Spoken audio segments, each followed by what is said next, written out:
Elizabeth, I used to call it when Elizabeth was home. That's what I wanted to personally focus on. Some people listen to this and think that it's about, somebody singing about a relationship with a person. But for me, it's Elizabeth Lane, the street that I grew up on with my 5 siblings and my parents. And just kind of goes through a little snippet of a journey of, what I miss about the place. And my parents got divorced and I had to leave that home that I grew up in. I think I was like 17 or 18 when I left. So like a large part of my life, more than half of my life so far. Yeah, so just all the things that I miss and the things I learned from living in Elizabeth Lane that I've taken with me, and how that truly was my home. And I've lived in a lot of other places since then, including my short stint of travels living abroad and, new homes with my mom, traveling around. None of them I ever really called home again. We would call it the other streets that we lived on. We never said like home really. So just the importance of like where your home is. I actually wrote the song before I had a son, and I just wrote about having my son one day. I didn't know I was going to have a son. But in the bridge, it talks about one day I hope to smile at my son in the park who's losing the fight to the melting ice cream cone, and how that's going to be the moment where I say, well, it's time we be going home. So just sort of a look to the future of what I want my home to be like for my son, that I call it home. And it's not just we're going back to the house, but it's our home. It's bigger than a house. Particularly when you did that line, I've been to so many places. Mm-hmm. There was so much to the delivery of that line in particular. Are you usually thinking of your time spent abroad when you sing that line, or? Yeah, the first thing I go to is college, because I moved away to a different state. And that was like my first big move, not living with, my family under the same roof. And then, in high school, I had got the travel bug with a school trip over in Europe. So I think since then I've been over there, 7, 8 times. And some of them were like 3-month trips.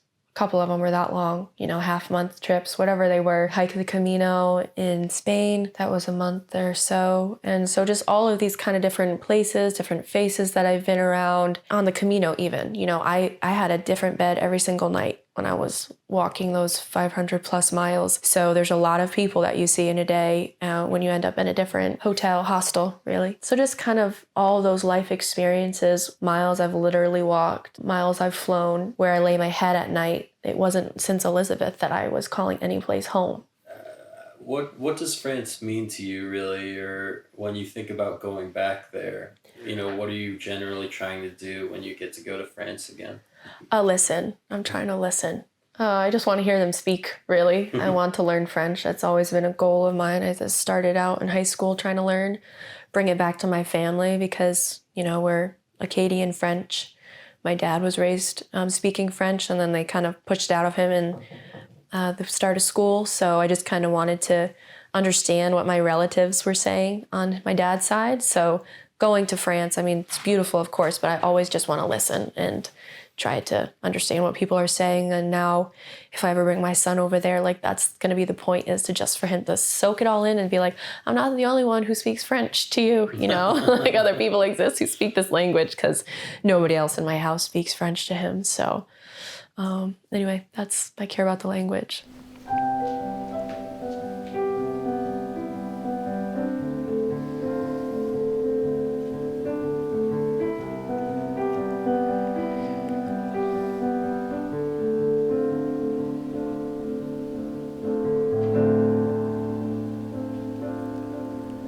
When an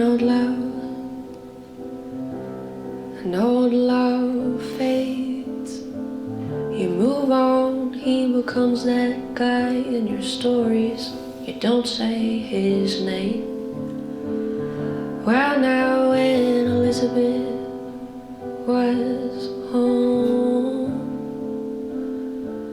well, I remember how the morning dove would sing us in the dawn.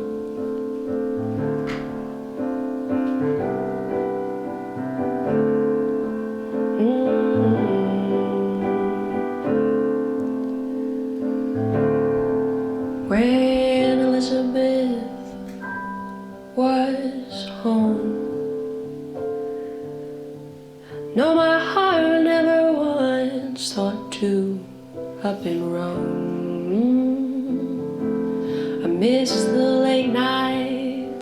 we'd spend dreaming aloud, and all the innocence we had before the world showed us around.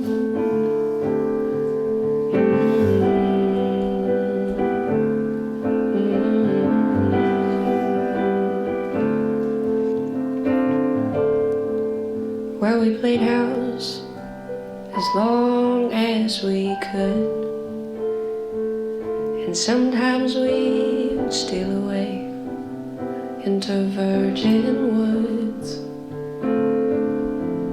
Well, I had to move on, forced against my will,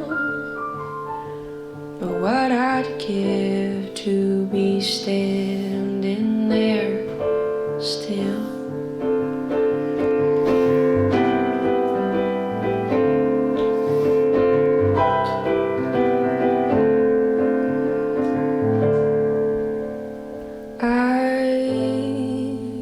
Lived in all these other places.